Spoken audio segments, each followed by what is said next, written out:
Have you ever dreamt about being able to fly economy and business class for the same price? Do you take frequent domestic trips in coach and think maybe I should ask the airline to upgrade me? In this video, I'm going to show you both sides of the coin for you to decide what's best. Since for me, each flight was very cheap at only $30.70.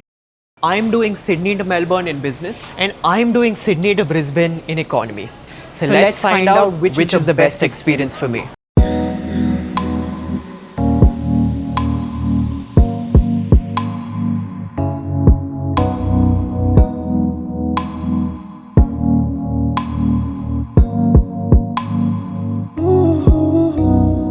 Now, if it isn't already incredibly obvious, the airline I'm flying today for this comparison is Qantas.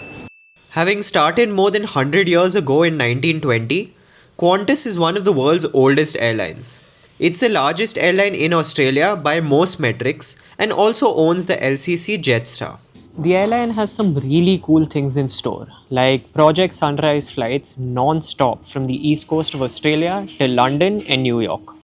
However, the airline has been mired in multiple controversies, particularly involving ghost flights and its ex-CEO Alan Joyce. All the stuff I've seen online about the airline doesn't really inspire a lot of confidence. While my business class self is enjoying himself in the lounge, I thought I might pop by here and take in the view.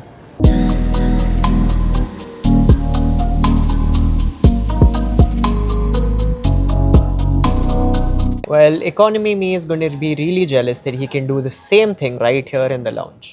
Since this is an exclusive terminal of Qantas, both lounges here are operated by the airline. The Qantas Business Lounge where I am has a decent spread of items, such as chicken curry, rice, dessert, drinks, and fruit. While free food is nice, do note that this space can get extremely busy. If you prefer to eat at the terminal, like I'm sure my economy self would, there are ways to get food for absolutely free, which I've covered in YouTube Shorts and Instagram Reels, so make sure to check them out. Now, while I've paid the same price in cash for port tickets, the miles cost is obviously different, and I'll tell you more about it on board.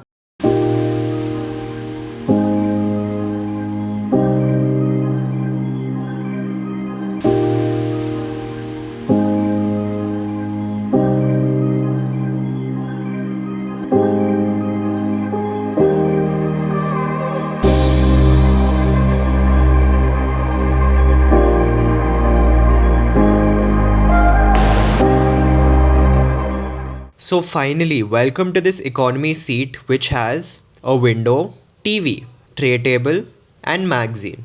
While here in business, I have basically all the same things except just a wider seat.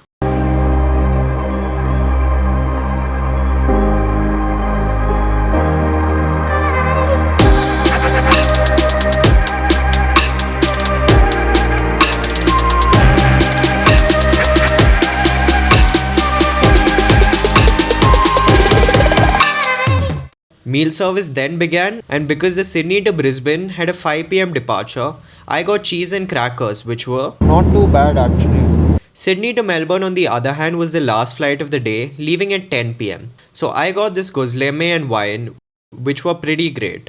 So how much more did this seat cost over me in the back? Economy came up to be 6,000 points, while business was more than double of that at 12,500. But which card did I use to make these bookings? Well, for economy, all I did was refer my dad to get my very favorite card Vati. For business, I actually used a card that no longer exists, which is my beloved City Premier Miles that has since been converted to this Horizon. And since I used a 30% transfer bonus, the ticket only costed me an equivalent of 9230 airline miles.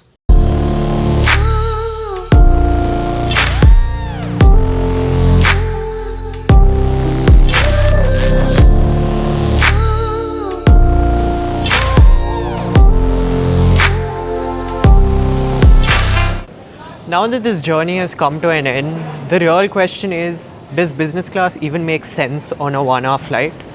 Well, for me on this trip, it certainly did, given the amount of luggage I had to carry. As far as the rest of the experience is concerned, it's up to you to decide. Subscribe for more.